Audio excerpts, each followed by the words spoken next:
Nacional de Estadística, Geografía e Investigación, que estamos pues en un año capital, fundamental, el 2020, año de censo. Julio, bienvenido, gracias por estar aquí. Gracias, Leonardo, encantado de estar aquí a una semana de que inicie el censo en pleno. A una semana. Señor Quintana, muy buenas noches. Muy buenas noches, bienvenido, Julio. Buenas noches, Julio. A ver, porque organizar esto debe ser todo un rollo, ¿no? ¿De qué tamaño es esto? ¿Qué mide el censo? El censo se hace cada 10 años en este país y mide no solo la población, sino mide muchas cosas, ¿no? Es una pregunta muy oportuna, Leonardo, porque fíjate que desde tiempos inmemorables hay referencias bíblicas y demás. Las distintas autoridades, gobiernos y demás necesitan saber cuántas personas viven en su territorio y en dónde están, y algunas características básicas. El Censo de Población y Vivienda tiene básicamente el propósito de contar y cuenta dos principales objetos: personas y viviendas. Y además de este conteo, lo que hace es una descripción muy breve sobre principales características de las personas y de las viviendas. Y quizá lo más importante del censo es el grado de detalle geográfico con el que se representa la información.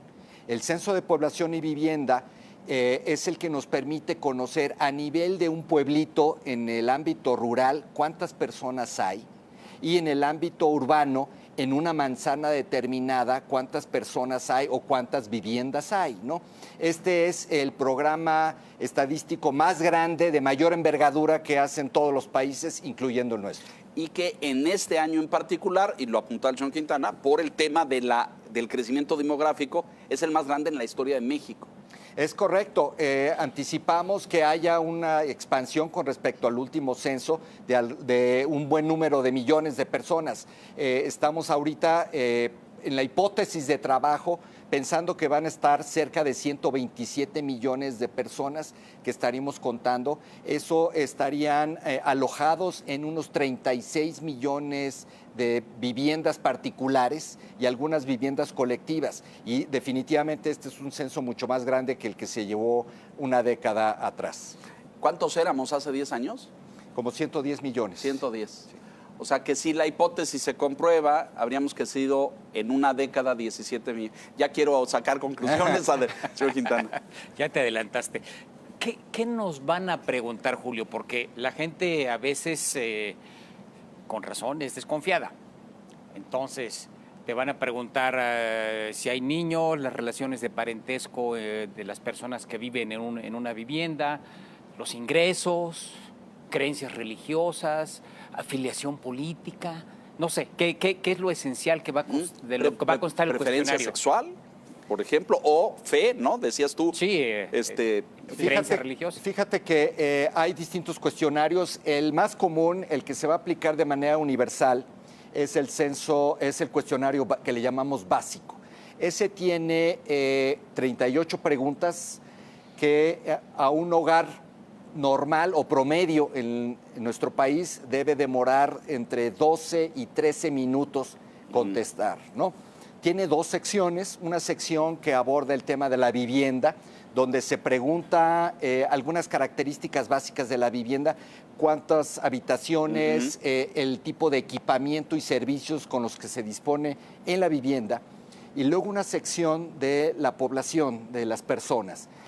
Comenzando por enumerar todas las personas que viven normalmente en esta vivienda, sin tener que referir necesariamente todos los nombres de las personas. No tenemos por qué identificar a las personas con sus nombres, y hacemos la relación de parentesco que existe de todas estas personas con la jefa o el jefe del hogar. Familia.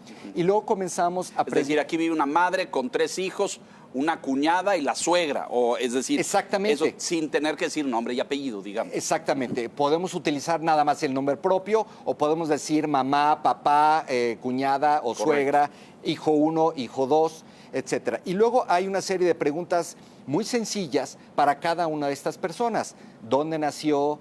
¿Qué edad tiene? ¿Qué sexo tiene? ¿Cuál es el grado de escolaridad que tiene? Si es capaz de leer o escribir. ¿Qué religión profesa? cuál es la condición de capacidad o discapacidad que puede presentar esta importante. persona, temas étnicos de comunidades indígenas y afrodescendencia, condición de actividad económica, si estudia o trabaja, y preguntas básicas de migración, dónde residía hace 5 años, ¿no? Para ver ¿Dónde si hubo estaba? algún Ajá, tipo ok. de desplazamiento. Hay un par de preguntas adicionales para las mujeres que tienen que ver con fecundidad y mortalidad de descendientes, porque es muy importante completar el panorama demográfico. Eso sería básicamente... Pero ¿cómo cuántos hijos tuvo usted? ¿O? ¿Cuántos hijos tuvo usted, vivos y muertos? ¿Cuándo murió el último? ¿Cuándo nació el último? Y eso nos da cifras de esto, de mortandad, pero... Mortalidad y fecundidad. Y fecundidad, Son, correcto. digamos, dos temas muy importantes para hacer las proyecciones demográficas. Claro, ¿no? claro. Esos son, digamos, los temas básicos. Luego, para unos 4 millones de viviendas seleccionados aleatoriamente, vamos a tener un cuestionario un poquito más extendido de 103 preguntas, donde tiene una duración estimada de 22, 23 minutos y se profundizan sobre estos mismos temas, preguntando, por ejemplo, preguntas adicionales sobre la vivienda, por decir algo, si hay instalaciones de drenaje o de excusado. En temas de población, Antes había este dato de número de focos, ese solamente está en el cuestionario empleado, en el cuestionario básico ya no preguntamos. porque eso nos da una señal del nivel socioeconómico Sí. de la familia. de la Ahora casa, preguntamos, por ejemplo, si en este hogar hay acceso al Internet. ¿no? Muy importante, Si claro, tienen, conectividad. Sí, conectividad. Si tienen televisor digital, si tienen un dispositivo para escuchar la radio, ¿no? Son algunas de las preguntas de equipamiento, si tienen coche o camioneta para el uso de los integrantes. ¿Y del móviles hogar. preguntan, Julio, o nada de eso? No, en esta No. parte no. Justamente recientemente dimos a conocer la encuesta donde vemos la disponibilidad y uso de las tecnologías de información, donde entramos al tema de los móviles, ¿no? En el censo. Pero no. si, a ver, si haces la pregunta, ¿hay conectividad en esta casa? ¿Tiene conexión a Internet? ¿Deducimos que tienen una computadora necesariamente? No necesariamente. Lo que sabemos ser de por estos teléfono. otros programas es que el 90% de los O sea, móvil. usuarios de Internet se conectan a través del celular. Ahora, estos 4 millones que son el cuestionario ampliado, ¿a quién se le aplica? ¿O es al azar? Es al azar, es al azar. Se seleccionan de tal manera que podamos tener información para cada uno de todos los municipios del país, así que en cada municipio pues, se seleccionan un número suficiente de hogares para hacer eso. Y eso te arroja más información, evidentemente. Te arroja más información. Hay un tema muy importante que comentaste tú, ¿quién responde? El Censo de Población y Vivienda tenemos la preferencia de que sea la jefa o jefe del hogar, pero en realidad cualquier persona mayor de 18 años Puede contestar. y que resida en ese hogar y que conozca la información de todos los integrantes puede responder. Esto quiere decir que una persona puede responder por todos los demás, es decir, obtenemos respuestas a través de terceros. Y esto impide que información que es muy personal, muy íntima, pueda ser recogida a través del Censo de Población y Vivienda. Tú preguntabas el tema de identidad de género y orientación sexual. Eso es un fenómeno muy personal, íntimo de las personas, y por lo tanto no es el vehículo indicado en el Censo de Claro, Población claro. y Vivienda. Aquí solamente vamos a preguntar el sexo biológico. Correcto. Yo te interrumpí. Era eso Ah, justamente. justo. ¿Quién tiene la capacidad para...? Pero Mayor me- de 18 años me- residente en la vivienda. Me parece muy importante esto porque el encuestador llega y la mamá está trabajando, el papá está trabajando, a lo mejor hay un abuelo, abuela, sucede en muchas casas mexicanas, o a lo mejor está un hijo, pero es menor de edad. Menor de edad no, No puede, responder. entonces el encuestador se va y regresará. Exactamente, eso es un tema bien importante, Leonardo, porque la consigna de universalidad hace que hagamos hasta lo inhumanamente posible o humanamente posible para poder obtener y concluir la entrevista. Si encuentran a un menor de edad, seguramente el entrevistador le va a preguntar en qué momento puedo encontrar a tus papás, ¿no? O quién más vive aquí que podamos nosotros venir, y regresará cuantas veces sea necesario para poder celebrar la entrevista. Si es un horario laboral, pues va a regresar normalmente en la noche o en Claro. un fin de semana, va a dejar un aviso de entrevista de que ya tuvimos la visita censal y va a tratar de concertar una agenda para poder llevar a cabo la entrevista. Si después de repetidas visitas No se logra. vamos a dejar una invitación para proceder a levantar esto por internet, ¿no? Tenemos que habilitar esto a través de un código que les vamos a dejar en esta invitación. Para que ellos se den de alta. Y vamos a poder tener una respuesta ¿Eso por existía internet. antes, Julio? No, eso Esta es es nuevo, la primera ¿no? vez. Esa es una Esta innovación, ¿no? Es una innovación tecnológica, así como que para la mayoría de los casos, a través de un dispositivo electrónico que parece un teléfono celular, pero no lo es, van a poder capturar Interesante, ¿no? el cuestionario. Bueno, sí, evolucionar. Ahorita al rato platicamos sobre otros países, pero hoy la tecnología pues nos tendría que obligar a hacer esto más fácil, más sencillo, más ágil, rápido. a que llegues y no encuentres a la persona 3 visitas. ¿Hay un límite, por ejemplo? Si en 3 visitas no la encontraste, entonces ya procedemos al electrónico, ¿o cómo es el procedimiento? Básicamente es como tú lo estás diciendo, ¿no? A menos de que ya hubiera una cita concertada que no se pudo llevar a cabo, pero básicamente la regla que estamos dando es después de 3 visitas, dejar la invitación. Debería yo trabajar para ustedes, Julio, pero el financiero no me lo permite. Dos cosas, Julio. Una, ¿cuándo inicia el levantamiento? ¿Cuándo concluye? ¿Cuándo vamos a conocer los resultados? ¿Cuántos servidores públicos del INEGI estarán haciendo esta tarea de encuestar a la gente? Y algo sobre el cuestionario. Además de conocer el tipo de servicios que hay en una vivienda, agua potable, baño, internet, se podrá conocer el tipo de bienes que hay, por ejemplo, horno de microondas, lavadora, secadora, auto en la vivienda, no sé. Excelente pregunta, Víctor. El censo de población, como ya lo comentamos, se lleva cada 10 años. Va a comenzar en esta ocasión el 2 de marzo. En 7 días, qué impresión. Sí, exactamente, sí. Tan solo la próxima semana ya Arrancan. estará. Y va a concluir el 27 de marzo. Ok. Posteriormente, en los meses de abril y mayo, vamos a tener 2 operativos adicionales de Me soporte. repito ahí, del 2 de marzo al... 27 de marzo. Y Entonces, en en 4 semanas tenemos que recorrer casi 2 millones de kilómetros cuadrados, tocar la puerta en 45 millones de viviendas. ¿Y alcanza el tiempo, Julio, para eso? Sí, lo tenemos medido y pensamos que sí Que nos sí. alcanza, ¿no? Así nos alcanza. Te decía, abril y mayo vamos a tener 2 operativos adicionales, uno de verificación y otro que le llamamos la encuesta de post-enumeración, que nos sirve para ver el grado de cobertura. Lo importante es procurar que no nos falte nadie, que sean mínimas omisiones las que tengamos. Con esta información y gracias a la tecnificación vamos a tener resultados el día 4 de noviembre de este mismo año, ¿no? Entonces, eso va a ser un gran adelanto.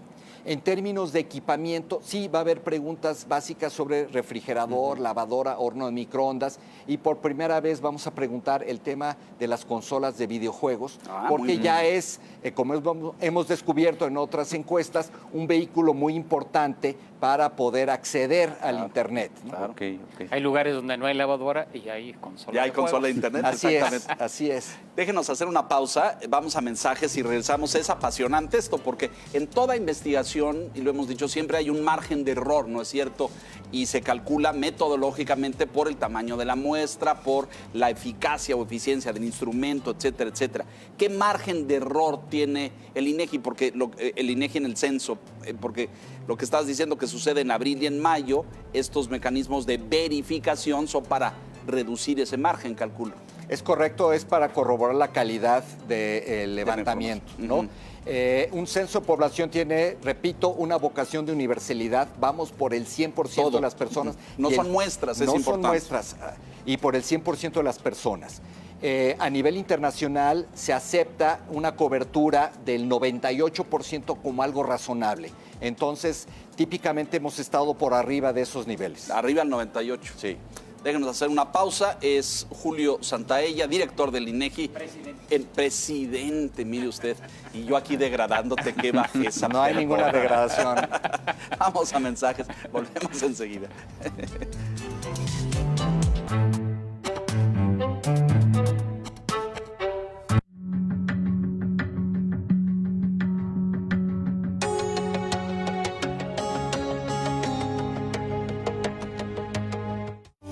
años de transmisión y contenido informativo, siendo un referente periodístico y una herramienta para la toma de decisiones. Viendo El Financiero, que lo veo diario.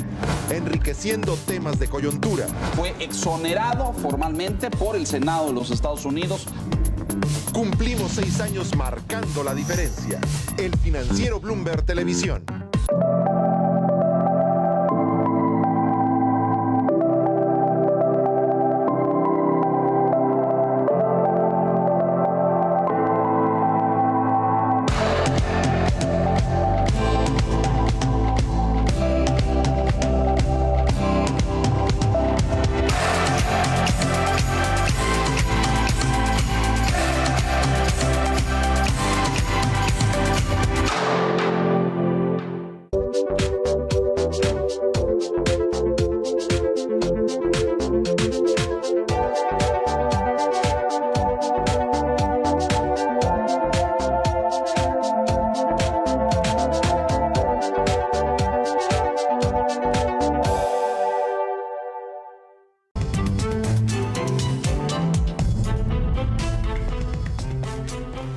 De regreso con el presidente del INEGI. Julio, muchas gracias.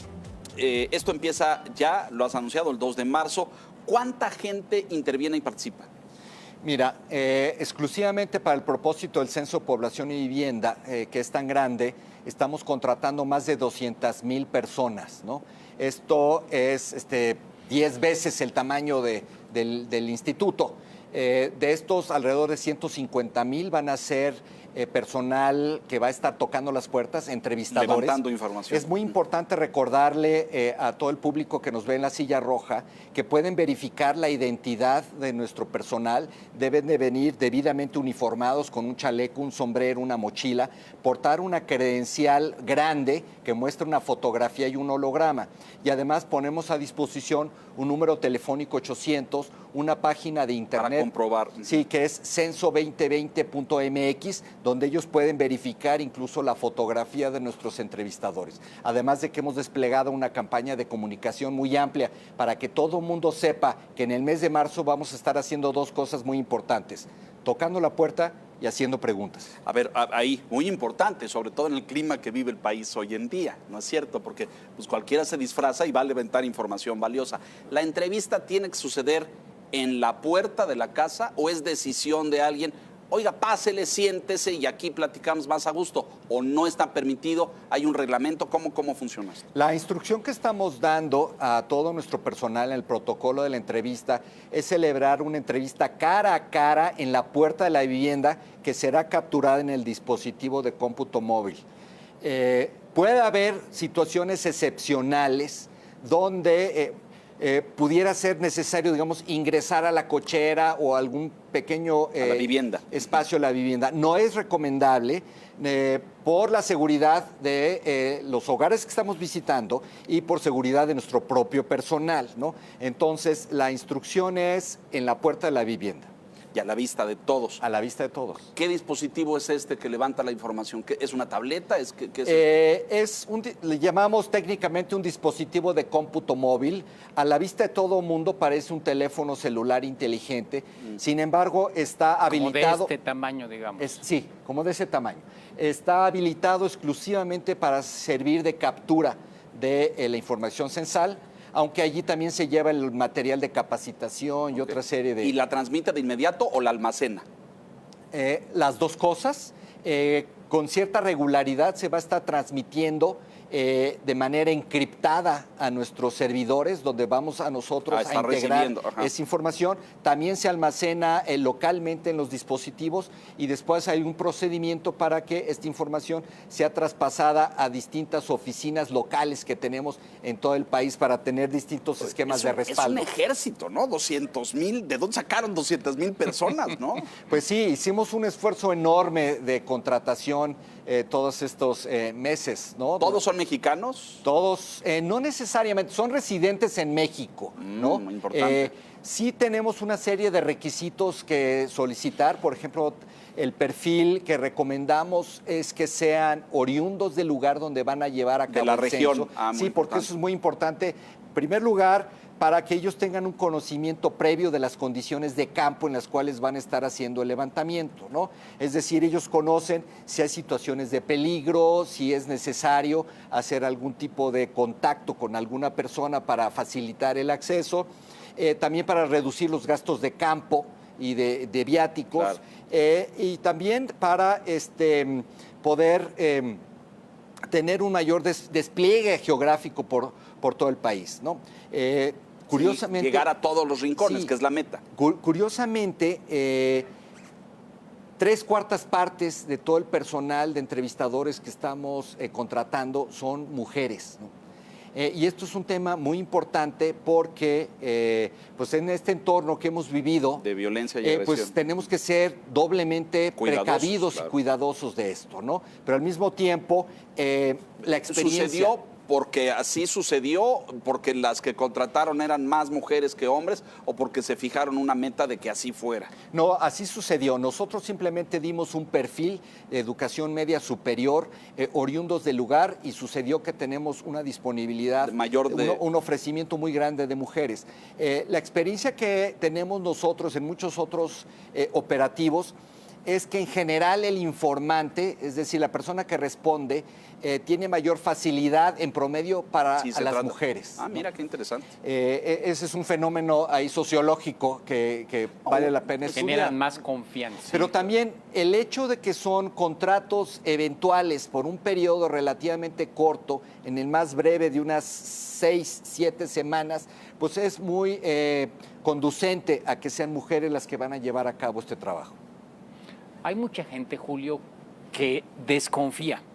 Y no solamente del tema seguridad, ya nos describiste, ya hemos sacado en el Financiero incluso un pictograma, una imagen de cómo es el encuestador. Pero aún al encuestador, que sí es del INEGI, que ya comprobamos que es del INEGI, hay gente que dice, oye, no le cuentes todo, nada más dile un poquito. Esta casa nada más tiene 2 cuartos. No, pues estoy viendo como 8. Hay 14 focos, y ya conté ahorita 35, nada más de este espacio. ¿Cómo se asegura el INEGI de que la información sea bien utilizada? Porque que sea estamos, por un lado, Claro. pero la gente, digamos, puede ser desconfiada y decir, no le voy a contar, capaz que esto lo utilizan luego para extorsionarme, o se la van a dar al SAT. Exacto. Y va a venir El SAT aquí. va a pasar por aquí a decir. ¿Cómo asegurar la confidencialidad de esa información? Es una pregunta muy oportuna. Por mandato legal, en primer lugar, tenemos que preservar la confidencialidad de nuestros informantes, tanto personas físicas como personas morales, lo cual para las encuestas económicas es muy importante. Y tenemos distintos esquemas para preservar esta confidencialidad. Como ya lo comentamos previamente, no captamos los nombres de las personas, entonces ese es un primer esquema de protección. Segundo, el propósito es exclusivamente estadístico. Tenemos estrictamente prohibido compartir esta información con autoridades de procuración de justicia o fiscales, no pueden ellos acceder a esta información. Tenemos esquemas de seguridad física encriptando esta información y demás, ¿no? Y además creo que tenemos una buena aceptación de que hemos protegido la información de tal manera que pues les pedimos que nos respondan con toda veracidad. Son preguntas muy sencillas que no deben de generar mayor suspicacia, ¿no? Y que pues nos van a ayudar a tener un verdadero retrato de cuál es la condición que guarda Claro.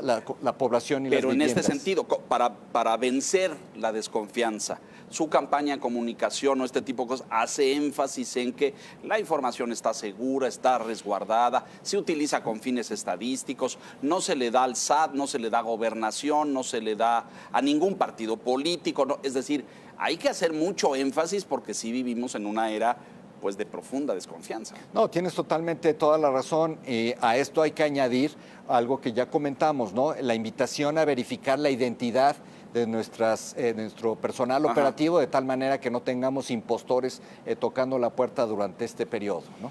No hay riesgo en caso de datos personales, ¿no? Eso es claro, ¿no? O sea, no se pone en riesgo. Hemos la tomado información todas las personal. medidas necesarias para mitigar al máximo posible ese riesgo, Víctor. En el caso de la información que genera el censo, ya nos has venido diciendo, vamos a conocer obviamente cuántos somos, cómo vivimos, dónde vivimos, mortalidad, fertilidad, migración, incluso. ¿El censo va a ser un insumo para qué otro tipo de información? Por ejemplo, ahora nos hablabas en el corte, información que le puede servir a Coneval, puede ser un insumo de la encuesta nacional de ingresos y gastos de los hogares, no lo sé. El censo de población es uno de los que tiene mayor impacto legal en muchas dimensiones. Los recursos económicos presupuestales que fluyen de la federación a los estados y municipios están en función, de acuerdo con las fórmulas, de la población de los estados y municipios. Por eso es que todos los estados y municipios del país están muy activos difundiendo la información censal. La información del Censo de Población y Vivienda también es fundamental para que el Instituto Nacional Electoral determine la conformación de los distritos electorales y de esa manera el ejercicio de nuestra democracia. También es muy importante, como lo decías tú, para la medición de la pobreza, porque complementa las encuestas de ingreso-gasto de los hogares en la medición que hace Coneval, ¿no? Sobre todo a nivel municipal. Recordemos que estos censos de población son de los pocos que dan información a nivel del municipio, porque de otra manera normalmente damos datos nacionales y por entidad federativa, ¿no? Okay. A ver, pero para complementar esto, uno, nos va a decir el nivel de la pobreza en México, si ha crecido, si ha disminuido, si tenemos más en pobreza extrema o si tenemos han subido su nivel, su ingreso y hoy está en un nivel de pobreza media. Eso nos va a decir el censo. Son de las cosas que le va a proporcionar el INEGI a Coneval vía el censo para que ellos hagan las mediciones. Correcto. ¿No? Y me regreso un poco al tema de los municipios y la información. Ustedes buscan que los encuestadores sean de cada entidad y de cada región, que eso ayuda un poco, me parece, para saber pues, dónde está la zona peligrosa, etcétera. Pero sabemos que hay territorios en el país donde ni siquiera los policías se paran, ¿no? Porque están controlados o por el crimen organizado o por el narco. Y los vecinos saben eso, no vayas por ahí. ¿Qué hacemos en esos casos? Mira, tenemos todo el propósito de ir a todos lados y hemos entablado conversaciones con todo mundo que sea necesario para concertar el ingreso, ¿no? Hemos hablado con todas las autoridades oficiales y con algunos otros grupos que mantienen cierto grado de control. También nos hemos acercado a otro tipo de grupos, como por ejemplo las iglesias, como por ejemplo las autoridades ejidales, ciertas autoridades comunitarias que también nos orientan en esto, ¿no? Y por supuesto, pues si de repente alguien se nos acerca de un grupo que hace ciertas actividades que no son lícitas y esto es un condicionante para que podamos entrar, pues tenemos que hacer todo lo posible para poder ingresar a este lugar también. Delicado, ¿no? Es delicado. Quizás es sorpresivo, el otro día nos platicabas de cuál es el incidente de seguridad para los entrevistadores más frecuente, el tema de los perros. Eso es. ¿En serio? Mira, lo que te puedo contar es que ya tenemos personal de campo haciendo recorridos previos al 2 de marzo para iniciar el levantamiento censal, ¿no? Y pues hasta la fecha, al día de hoy, pues ya tenemos 10 ataques de fauna, ¿no? Valga. Además de que, pues por supuesto, hay otro tipo de incidentes de tránsito, por ejemplo, sí, como estamos desplazándonos en vehículos, ya ha habido de estos. Ya desafortunadamente hemos sido víctimas de la delincuencia común con robos de dispositivos. Eso es parte de lo que ya nos estamos enfrentando. Pues sí, no sé, hay focos rojos, hay zonas que ustedes ya en el mapa ven, hijo, aquí nos va a costar mucho trabajo porque no nos dejan entrar, no nos dejan pasar, ya nos dijeron que es peligroso. No sé qué más ponerle a los encuestadores para que cuando los vean venir no piensen que son ni espía de gobernación, ni vigilante de ningún partido, ni de la Secretaría de Seguridad. Pónganles foquitos, gorro, sombrero, un espectacular, algo para que vean. Son inofensivos, pues, lo único que van a hacer es levantar información. La respuesta que te voy a dar, Leonardo, es muy curiosa. Hay una silla roja, ¿no? Pero deja que te diga. Uno de los situaciones que nos está presentando mayor dificultad son cuando hay conflictos limítrofes De zonas, locales, sí, claro, ¿no? claro. Que el municipio A dice que esta manzana es de suya, acá. pero el municipio B dice que es de la otra, ¿no? Si hemos tenido algunas comunidades en algunas entidades del país que dicen, no, yo no soy de este estado, no soy de este municipio, no los vamos a dejar entrar, ¿no? Entonces hemos tratado de entablar una serie de conversaciones, de negociaciones de distintos niveles para poder resolver esto. Aquí algo que sigue latente en nuestro país son problemas limítrofes entre estados y municipios, y eso es algo que está en medio del levantamiento censal. Es bien conocido en nuestro país que, por ejemplo, hay una controversia en el istmo de Tehuantepec, alrededor de la zona de los Chimalapas, entre los estados de Oaxaca y Chiapas, ¿no? Entonces ahí tenemos que bordar fino para poder ingresar. 2 o 3 preguntitas muy de detalle. Mexicanos y extranjeros, o sea, por ejemplo, censan las embajadas, es un tema. Otro, las cárceles, la gente que está Presa. detenida, presa, si se la llevaron 3 o 4 días, no sé si van al Torito, y cuál es esta circunstancia. Hospitales, hay gente que a veces está internada 1 mes, 2 meses en hospitales. ¿Y qué pasa, por ejemplo, con quien está temporalmente? Hay personas que viven, por ejemplo, aquí en Querétaro y vienen a trabajar a la Ciudad de México y están de lunes a viernes en la Ciudad de México o y Toluca, regresan. que pasa mucho, ¿no? O el Metepec. servicio doméstico, que hay muchas personas del servicio doméstico, son muchas las personas que trabajan en México en esa tarea y que a veces duermen en la casa donde trabajan. Esas circunstancias, ¿cómo se resuelven? Te voy a dar primero la respuesta técnica, Enrique. Contamos a las personas residentes en México en su lugar habitual de residencia, ¿no? En términos prácticos, eso significa donde pasas la mayor parte del tiempo, donde te alimentas, donde te bañas, donde duermes. Digamos, son las 3 actividades que nos orientan en dónde debes de contar a las personas, ¿no? Yo vine a la Ciudad de México, pero tengo casa y trabajo en Aguascalientes. Entonces, donde pase más tiempo es donde me deben de censar, ¿no? Eso también responde al tema de los extranjeros y de las embajadas. Las embajadas no son extranjeras en territorio mexicano, son territorio extranjero, entonces esos No se tocan. en esos no se tocan, pero sí contamos a las embajadas mexicanas en el extranjero. Y entonces tenemos un convenio con la Secretaría de Relaciones te da Exteriores información. para que nos dé a los residentes mexicanos en territorio mexicano que está ubicado en el extranjero, ¿no? Eso los contamos. La otra parte de tu pregunta muy importante se refiere a lo que denominamos las viviendas colectivas, ¿no? Que son las cárceles, los cuarteles militares, los conventos, centros de refugio para inmigrantes o casas del DIF. Todos esos tenemos un operativo especial para ir a contar a las personas específicamente en ese lugar, ¿no? Y nuevamente identificarlos de manera individual. Interesante.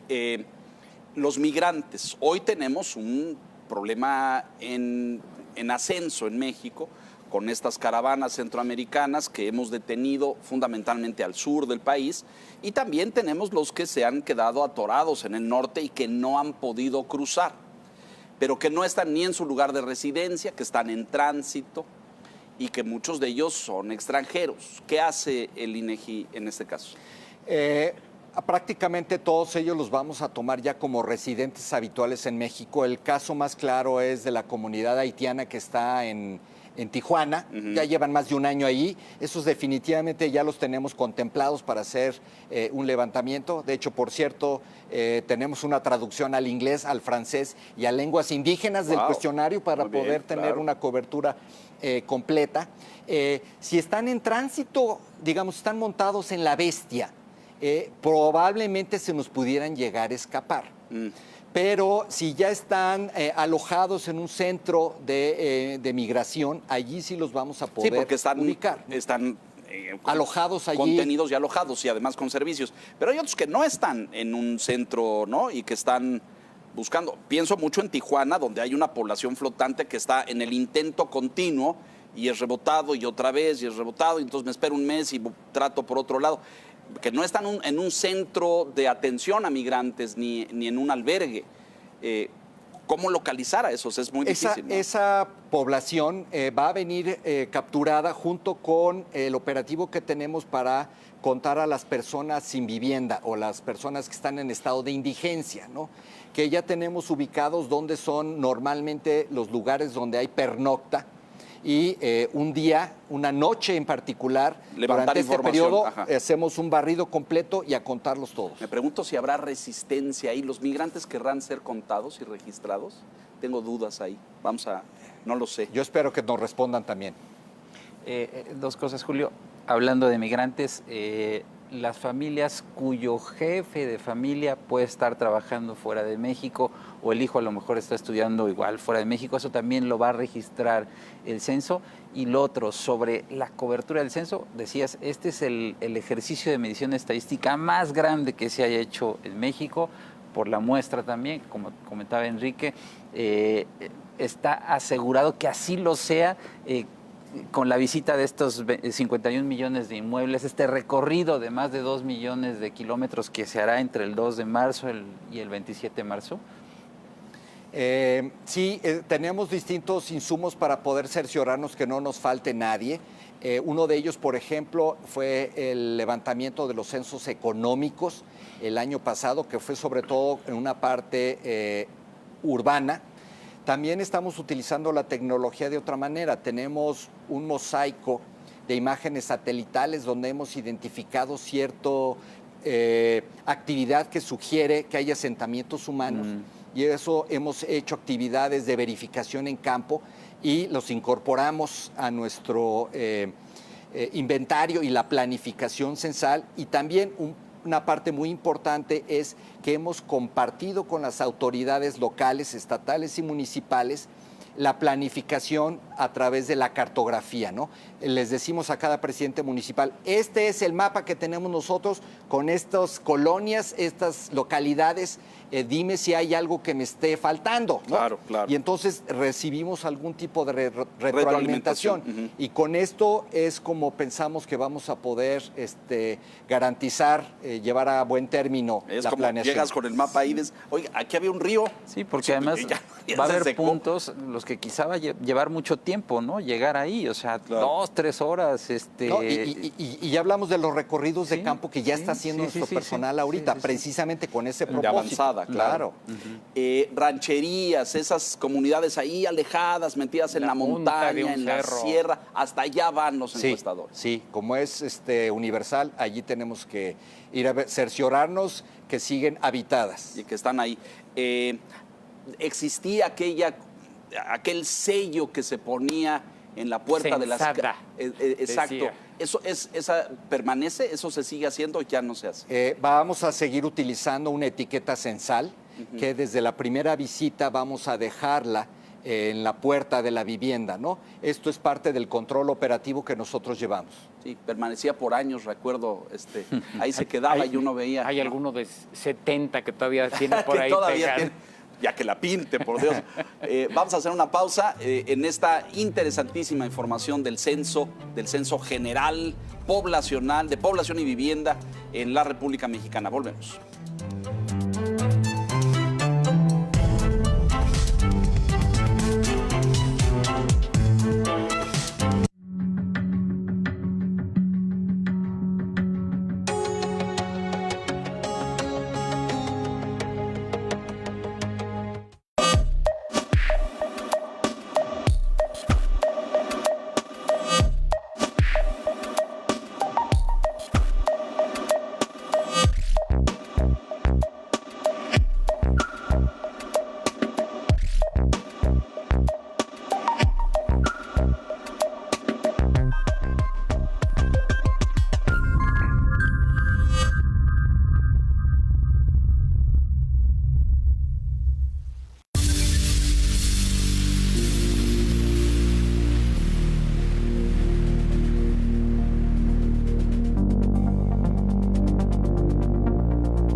Bueno, hasta ahí el censo, pero valdría también una reflexión acerca del instituto, ¿no es cierto? Sí, el INEGI está cumpliendo 37 años y la verdad creo que es uno de los organismos que tiene mucha credibilidad, que es muy preciado por los mexicanos, pero ya no sé cuántas encuestas, cuántas mediciones hace, Julio, porque tienen muchísima tarea en materia estadística.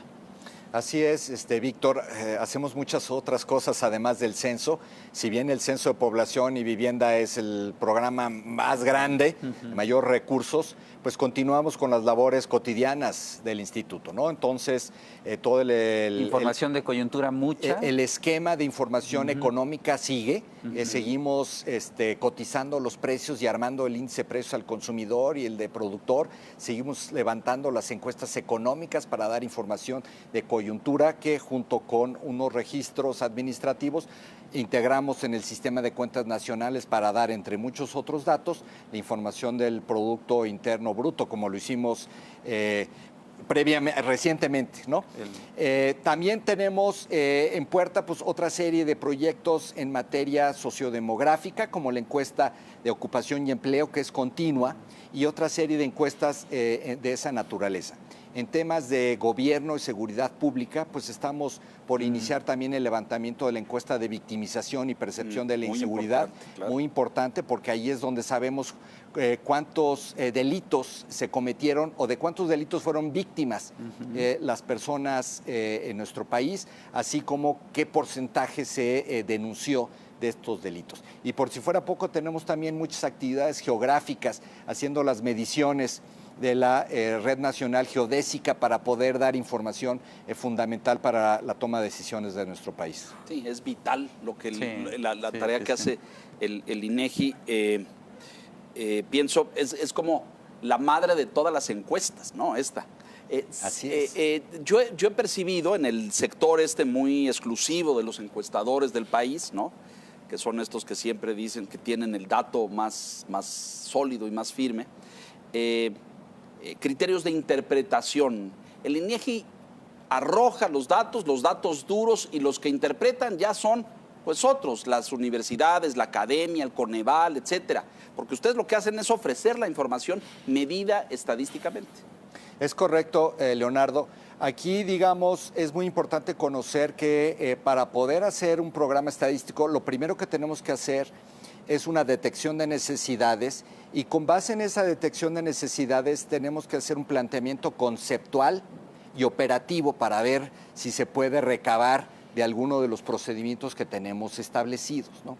Y una vez que ya llevamos a cabo la captación, hacemos un esquema de análisis, verificación y finalmente la damos a conocer, ¿no? Mucha de esta información tiene un contexto muy pequeño que para las personas que son los usuarios expertos, pues ya pueden de alguna manera ponerlo en el contexto de lo que está ocurriendo, ¿no? El ejemplo de la política económica, pues utiliza muchas estadísticas que nosotros proporcionamos en materia de actividad, en materia de empleo, en materia de precios, de comercio exterior, para ya dar un panorama global de cuál es la situación económica. Es que el país cambia todo el tiempo y todos los días. Una pregunta que mucha gente se hace respecto al INEGI, Julio, es la independencia y autonomía. Esta semana se da a conocer la segunda cifra del PIB. Ya se dio a conocer la oportuna. Tuvimos en 2019 menos 0.1% como promedio del año completo. El próximo viernes, si no me equivoco, se da a conocer la cifra preliminar, me parece que es la denominación, ya no la oportuna, sino la preliminar. Y mucha gente dice, oye, ¿no será que luego el gobierno le tuerce la mano al INEGI para que los datos no salgan tan malos, para que los precios no suban tanto, para que la actividad económica no caiga más? ¿Cuál es esa independencia y autonomía que tienen ustedes? Es excelente pregunta, Enrique. El dato va a salir pasado mañana, el martes 25, a las 6 de la mañana. Vamos a dar a conocer el dato del cuarto trimestre del 2019, del año pasado, y con eso pues ya completar el dato de todo el año, ¿no? Ya dimos uno a final de enero preliminar, una estimación oportuna más bien. La autonomía del INEGI se sustenta en varios pilares. Uno de ellos es la reforma constitucional y el marco legal que nos cobija y del cual nos desprendemos, pero también yo creo que unos 37 años de trabajo profesional donde hemos venido formando una reputación de profesionalismo, un apego muy fuerte a los principios fundamentales de la estadística que se aprobaron en la Asamblea General de las Naciones Unidas, que establecen, entre otras cosas, que tenemos que trabajar libres de presiones políticas, ¿no? En este sentido, lo que yo te puedo comentar es que en los 4 años que yo llevo en la institución no ha habido intento por ninguna autoridad por tratar de influir en la información que estamos dando a conocer. En el pasado, uno de los incidentes más comunes era la fecha y la hora de difusión, ¿no? El típico sabadazo que se hacía, ¿no? Pues una de las prácticas recomendadas y que está enmarcada en nuestra normatividad es que tenemos que publicar un calendario de difusión de tal manera que pues es inamovible, no podemos en adelantado. Entonces ya sabemos que tal el día, próximo tal hora martes, se va a dar a tal hora van a conocer este dato. ¿Le guste al secretario de Hacienda o no le guste? Es correcto. Correcto. En el pasado también hubo un debate sobre la medición del crecimiento económico. En el gobierno anterior decían que el INEGI estaba subestimando quizás el nivel de actividad económica y que el crecimiento tendría que ser de algunas décimas más. Finalmente ese debate ya no se dio, pero sigue presente un debate para que México también tenga un comité que analice la duración de los ciclos económicos. Es correcto. Ese ejemplo de los ciclos económicos que mencionas, Víctor, es precisamente una de esas situaciones donde una simple estadística es insuficiente para poder hacer ese tipo de determinación. Es por eso que el INEGI, en colaboración con el CIDE, pues conformamos un grupo de expertos que recientemente nos acaba de recomendar que promovamos la creación de un comité de fechado de ciclos económicos para la economía mexicana, ¿no? Entonces, recientemente recibimos ese reporte y tenemos que trabajar en ver cómo se puede conformar, darle continuidad, darle viabilidad, darle operación, y el INEGI está en vías de proporcionar toda la información que se requiera para ese tipo de proyectos. Pero hay muchos otros. Hemos escuchado de nuestras autoridades, pero también a nivel global, lo importante que es el bienestar de la sociedad, ¿no? Allí, por ejemplo, muchas veces recurrimos solamente al tema del crecimiento económico, cuando el bienestar incluye muchos otros conceptos de desarrollo humano y social, ¿no? Venimos trabajando para complementar el abanico de información de tal manera que tengamos una lectura completa respecto a los temas de bienestar, como las encuestas de empleo, como la encuesta de ingreso-gasto de los hogares, encuestas de victimización, aspectos que definitivamente abarcan más que el crecimiento económico para los temas de bienestar. ¿Preguntamos lo mismo que hace 10 o 20 o 30 años? En el censo de población, gran parte de las preguntas son las mismas, pero ahondamos en algunas otras, Leonardo. Déjame darte un par de ejemplos. En este censo del 2020 vamos a preguntar sobre el grado de discapacidad que presentan las personas. Ya no es una pregunta dicotómica, sí o no. ¿Hay o no discapacitados en casa? Ajá. Sino qué grado de dificultad tienen para poder llevar a cabo una serie de funciones cotidianas, como ver, escuchar, caminarse y demás. Una pregunta nueva. Por primera vez vamos a indagar sobre el tema de afrodescendencia, ¿no? Vamos a conocer cuántas personas se consideran afrodescendientes. Algo que no existía antes. Pero yo pienso en esto que está cambiando todo el tiempo. Por ejemplo, y son así al aire, pero creo que en materia de fe y de creencias religiosas hay un cambio enorme demográficamente en México, o el fenómeno migratorio que estamos viviendo. A lo mejor nos vamos a encontrar con que en un porcentaje de casas o de familias en este país tienen viviendo a un centroamericano, sudamericano, etcétera, etcétera, ¿no? Muy interesante. Así es, pues hay muchos movimientos. El fenómeno religioso es muy complicado. Aquí tenemos solamente una pregunta. Sería muy importante tratar de darle seguimiento con otros instrumentos de captación. El de migración sí tenemos una batería diferente que permite profundizar mucho más, ¿no? Migración cotidiana y también el tema de migración internacional para el caso del cuestionario ampliado. Pero pienso en el Bajío, por ejemplo, o en Aguascalientes, o en estas comunidades que han expulsado mano de obra, Zacatecas de forma notable, Jalisco, etcétera. El encuestador mide, oye, el padre de familia no está, se fue a Estados Unidos. ¿Hace cuánto se fue a Estados Unidos? Trabaja en Estados Unidos, sigue en contacto, es decir, ahí hay se puede profundizar enormemente. ¿Se indaga esto? En el cuestionario ampliado sí viene toda esa serie de preguntas, ¿no? En el cuestionario básico las mantenemos muy reducidas. ¿Dónde nació? ¿Dónde reside actualmente? ¿Y dónde residía hace 5 años? ¿Y cuál es la causa de ese cambio de residencia? Si fue por motivos familiares, fue por motivos de trabajo, o pregunta nueva o opción nueva de respuesta por violencia o inseguridad pública. Muy importante. Remesa, por ejemplo. Oiga, mi papá se fue a trabajar a Estados Unidos y nos manda dinero cada mes. Exacto. O cada ¿Hay ingreso familiar de eso? Hay una pregunta nada más en el cuestionario ampliado. En el módulo de migración internacional, ¿no? Si reciben recursos del extranjero. Muy importante. Para todos estos esfuerzos, Julio, ¿alcanza el presupuesto? En una circunstancia donde muchas entidades se quejan de que les han recortado y la austeridad, y bueno, son otros tiempos. En el caso del INEGI, ¿les alcanza con lo que les asignó la Cámara de Diputados? Los presupuestos son limitados y tenemos que destinarlos a los usos sociales más importantes. Yo lo que te comento, Enrique, es que en este caso para el ejercicio fiscal 2020 tenemos un presupuesto que yo lo describo como apretado pero suficiente.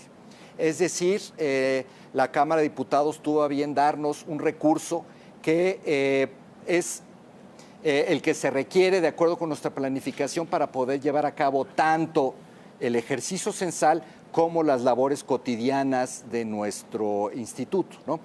Sí, hay que reconocer que el Censo de Población y Vivienda es tan grande que más que duplica el presupuesto ordinario que tenemos para las labores regulares. Importante. Para rematar el tema de la autonomía que tocabas tú, ¿a quién le reporta el presidente del INEGI? Hay una junta. Nosotros somos un órgano constitucionalmente autónomo y reportamos a los demás poderes.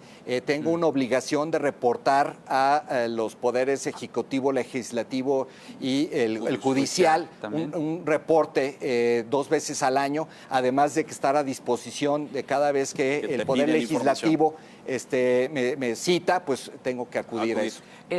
Perdóname, sí. No iba a preguntar más, ¿esta autonomía que tiene el INEGI es suficiente o habría que consolidarla, habría que ampliarla, no sé, en tu opinión? Yo creo que es interesante tu pregunta. La parte legal, yo creo que tenemos una legislación de vanguardia.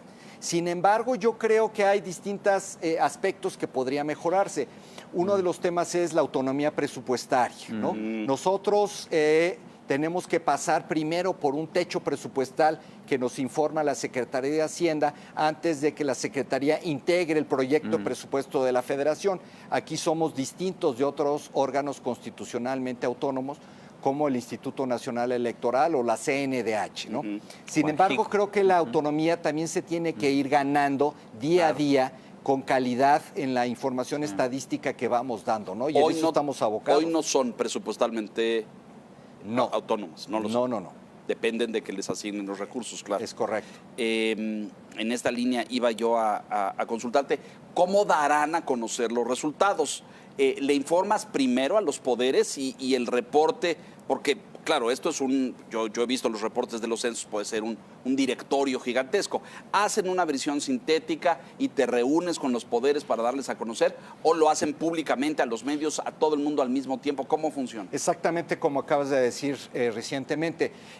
Vamos a tener una conferencia de prensa el día 4 de noviembre y es simultáneamente a todo mundo, porque es muy importante la no discriminación.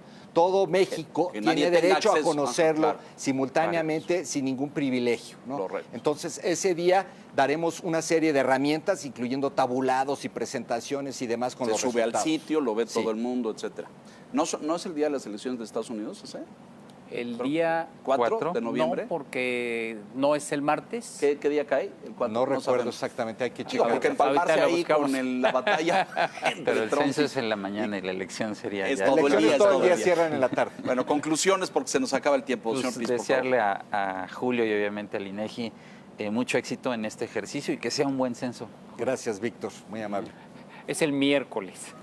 Al Es el día siguiente. posterior a Al día la, siguiente, muy importante, sí. a la elección. Pues mucha suerte, Julio. Creo que va a ser el ejercicio estadístico más importante que hayamos visto en México. Y bueno, yo creo que vamos a estar hablando todo el mes de marzo del censo, contando las aventuras y las experiencias de estar contándonos. Así que pues seguiremos al pendiente.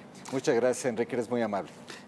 Te convocamos para que ya de inmediato, el día 5, estés en esta silla nuevamente y hagamos una disección detallada de los hallazgos informativos que arroje el censo, si te parece y la agenda lo permite, por supuesto. A lo mejor al día siguiente vas a tener que estar en la Cámara de Diputados dándoles un reporte detallado de lo que encontró, pero cuando puedas que vengas y lo discutamos, porque seguramente va a haber cosas importantes. El tema de seguridad que dejamos ahí pendiente, si encuentran problemas en comunidades o zonas, los encuestadores pueden pedir ayuda o apoyo a la policía local o eso no es recomendable. Depende de cada situación.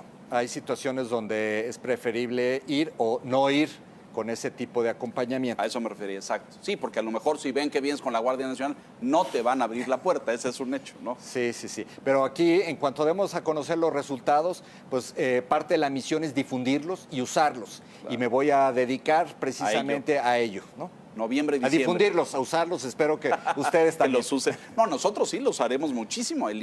Parte del fundamental del trabajo nuestro es ese. Julio, bienvenido nuevamente. Muchas gracias, Mucho Leonardo. éxito en esta hazaña que tendrá lugar este año a mando del INEGI y esperaremos los datos y los resultados ansiosamente. Muchas gracias, Leonardo. Muy Muchas amables gracias. todos. Sean Quintana, buenas noches. Sean Piz, buenas Gracias, noches. buenas noches. Y gracias a usted por la gentileza de su atención. Aquí, La Silla Roja, puntualmente la semana entrante. Hasta entonces, gracias.